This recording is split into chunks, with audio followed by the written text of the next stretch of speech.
咧都中意有禮貌嘅人，但係咧就唔會尊重有禮貌嘅人，因為睇餸食飯咧本嚟咧就係人嘅本能。最典型嘅過度禮貌咧有兩種，大部分人咧都會中咗招。第一咧就喺公開場合咁樣死攬自己嘅錯，第二咧就係不分場合使用禮貌用語。舉個例子啦，點解話唔好喺公開場合咁樣過度強調自己嘅錯咧？因為呢點咧其實害己害人嘅。上次我去個朋友公司，佢開緊會，我喺旁邊等，估唔到撞正一個批鬥大會，朋友點名一個小組，你呢個進度太慢啦，講下原因。個組長咧嗰日有料到，一句就頂翻去，因為我太執細節啦。呢個係又合理又有水平。老闆聽咗咧，仲會覺得嬲咩？果然朋友面色緩緩咗啲。執細節係好事，但係落實都要注意效率。我正喺度點緊頭，旁邊個實習生小妹妹突然之間企起身，老闆，落實呢塊係我嘅問題。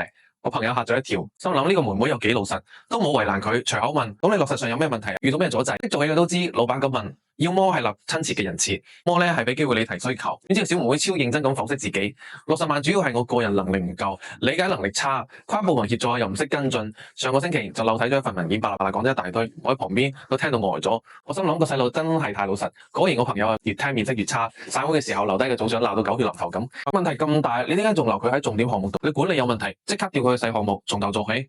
後面個組長嘅回應又真係又醒又識做人，水平超高。